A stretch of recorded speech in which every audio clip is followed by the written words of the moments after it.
Good evening students. Class 7 का ये तानसेन के ऊपर नया वीडियो है जो PT2 में आ रहा है। आपका लेसन आपको इसे पढ़ने में, एक्सप्लेनेशन समझने में और क्वेश्चन आंसर का समाधान भी दूंगी, उसको भी समझने में, और अंदर से भी एक एक दो नंबर का प्रश्न आएगा, उसको मैं डिस्क्राइब करती रहूँगी ताकि आप अंडरलाइन कर सको। मैंने भी अंडरलाइन करके रखा है। मेरे वीडियो आपको कैसे लगते हैं लाइक करो, सब्सक्राइब करो, कमेंट करो ताकि मुझे मोटिवेशन मिले और मैं आपके लिए और अच्छे से अच्छे वीडियो बना सकूं। तो शुरू करते हैं। तानसेन एक महान गायक थे। तो तानसेन का परिचय क्या है? तानसेन एक महान गायक थे। आईने अकबरी में लिखा है, ऐसा गायक पिछले 1000 वर्षों में नहीं हुआ। Now what is Aine Akbari? Aine Akbari is a book written by Akbar. उनके गायन में विलक्षण जादू था। वे अपने गायन के प्रभाव से हिरणों को बुला लेते थे, यानी पानी बरसा देते थे, पत्थर पिघला देते थे तथा अग्नि प्रज्वलित कर देते थे, यानी आग जला देते थे। वे असाधारण गायक थे। स्वरों तथा रागों पर उनका विलक्षण अधिकार था। तानसेन का जन्म ग्वालियर से लगभग 10-15 किलोमीटर दूर बेहर नामक स्थान पर हुआ था। बेहर। इनके पिता का नाम मकरंद पांडे था। तो ये जहाँ अंडरलाइन है और ब्रैकेट है, उन सब पॉइंट्स को आप बड़े ध्यान से नोट कर लेना।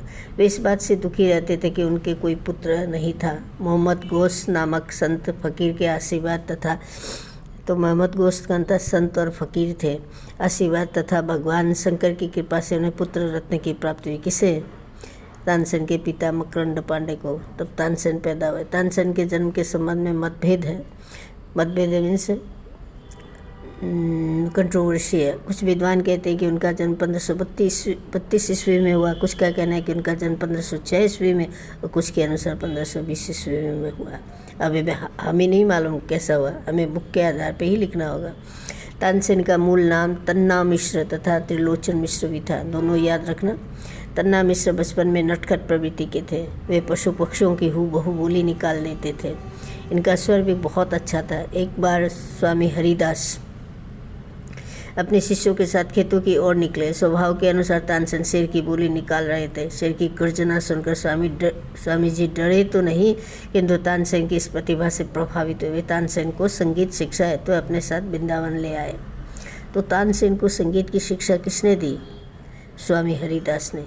और हरिदास उनको संगीत शिक्षा देने के लिए अपने साथ वृंदावन लेकर आए। यहाँ उनकी शिक्षा लगभग 10 वर्ष तक चली। कितने वर्षों तक? 10 वर्ष तक। संगीत शिक्षा के पश्चात तानसेन गुरु का आशीर्वाद प्राप्त कर ग्वालियर लौट आए। कहाँ आए? वृंदावन से डायरेक्ट ग्वालियर आ गए।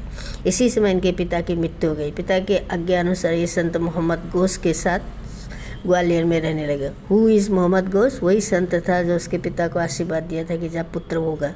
उसके बाद तानसेन का जन्म हुआ और पिता की मृत्यु के बाद वे उसी फकीर के साथ रहने लगे। यहाँ पर वे राजा मानसिंह की विधवा रानी मृगनयनी के यहाँ आते जाते थे।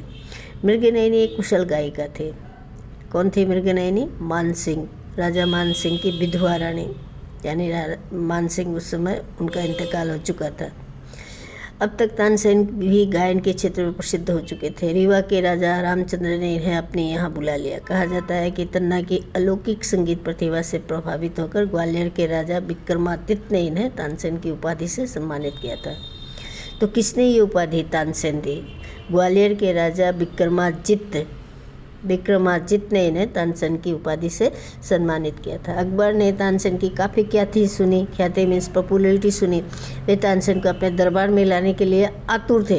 रीवा नरेश ने अकबर के आग्रह पर भारी मन से, वो भी देना नहीं चाहते थे, तानसेन को अकबर के दरबार में जाने की इजाज़त दे दी। अकबर ने उत्साहित मन से तानसेन का स्वागत किया। अपने दरबार के नवरत्नों में उनका स्थान दिया। 9 jewellers of Akbar court. Tansen का विवाह मृगनयनी ने अपनी शिष्या हुसैनी के साथ करा दिया। Who is Mriganayani? राजा मानसिंह की विधवा पत्नी। राजा मानसिंह की विधवा पत्नी मृगनयनी, और उसने अपनी शिष्या यानी उसके स्टूडेंट के साथ, हुसैनी के साथ उनका विवाह कर दिया। कुछ विद्वानों का मत है कि इनका दूसरा विवाह अकबर की पुत्री से भी हुआ था, क्योंकि वो अकबर के कोर्ट में 9 ज्वेल के रूप में एक थे और बहुत पॉपुलर ज्वेल थे, यानी रत्न थे। तानसेन उच्च कोटि के गायक थे। अपने समय में उन्होंने कई संगीत संबंधी आविष्कार किए। तानसेन ने कई काव्य रचनाएं की। उन्होंने सैकड़ों ध्रुपद बनाए। ध्रुपद राग है, ध्रुपद को उन्होंने रागों में भी बांधा था। उन्होंने रुबाब तथा वाद्य का आविष्कार किया।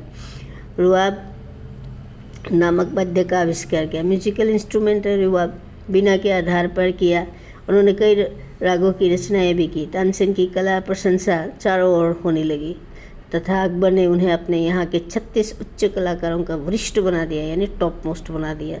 इसी कारणवश कुछ दुष्ट प्रवृत्ति के व्यक्ति इनसे ईर्ष्या करते थे। उन्होंने अकबर से तानसेन के दीपक राग की प्रशंसा की तथा उसे सुनने के लिए अकबर को प्रेरित किया। तानसेन ने बादशाह को समझाने का प्रयत्न किया, बताया कि दीपक राग गाने से गायक का प्राणांत भी हो सकता है, यानी जो गाता है वो मर भी सकता है। किंतु अकबर नहीं माना, क्योंकि दरबारियों ने उकसा दिया था और दरबारी लोग तानसेन का भला नहीं चाहते थे, उससे जलते थे। तानसेन बड़े दरबार में दीपक राग गाना आरंभ किया। तानसेन के सच्चे और सदैव स्वरों तथा राग के कुशलतापूर्वक गाने से अपना चमत्कार दिखाना आरंभ किया। दरबार में रखे हुए दीपक जल उठे और चतुर्दिश यानी चारों दिशाओं में ताप बढ़ने लगा। चारों ओर मानो अग्नि ज्वालाएं उठने लगी। दरबारी गण दरबार से भागने लगे। कहते हैं कि ऐसी स्थिति में तानसेन की पुत्री सरस्वती ने मेघ राग गाकर वर्षा कराई। उससे तानसेन की जान बची। एक बेटी ने पिता की जान बचाने के लिए मेघ यानी वर्षा राग गाई और तब बारिश हुई, तब दीपक बुझ गए और तानसेन की जान बच गई। अकबर को अपनी भूल का पश्चाताप हुआ। इस घटना के बाद तानसेन का स्वास्थ्य नियंत्रण गिरता ही रहा। 1585 ईस्वी में वे संसार को छोड़ के चले गए। अंडरलाइन कर लेना, यहाँ अंडरलाइन नहीं है। कब उनका अंत हुआ? 1585 ईस्वी में वे संसार को छोड़कर चले गए। तानसेन की इच्छा अनुसार उनका शव ग्वालियर ले जाया गया और उनके गुरु मोहम्मद गोश की कब्र के निकट उनकी समाधि बनाई गई। तानसेन की मृत्यु के पश्चात उनके शिष्य 2 भागों में पड़ गए। उनमें से कुछ रुबाबी तथा कुछ वीणाकार हुए। रुबाबी और वीणाकार ये म्यूजिकल इंस्ट्रूमेंट है जो रुबाब बजा देते हैं। उनका एक ग्रुप हो गया, वीणा बजाने वाला एक ग्रुप हो गया। बैजू बावरा तानसेन का समकालीन गायक था। समकालीन उसको कहते हैं जो सेम पीरियड का हो, सेम टाइम एरा का हो। कहा जाता है कि तानसेन के समय में दिल्ली में एक घोषणा की गई थी कि उसके अतिरिक्त अन्य राज्य में और कोई नहीं गाएगा। किसके अतिरिक्त? बैजू बावरा के अतिरिक्त। अगर कोई गाएगा तो उसे तानसेन से प्रतियोगिता करनी होगी, है ना।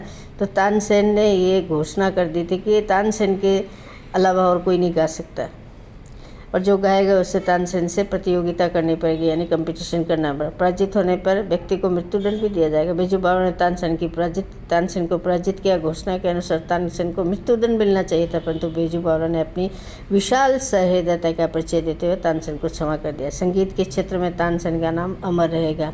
संगीत के आकाश में सूर्य के समान सदैव प्रकाशित रहेंगे। महाकवि सूरदास ने तानसेन की प्रशंसा में निम्न दोहा लिखा है।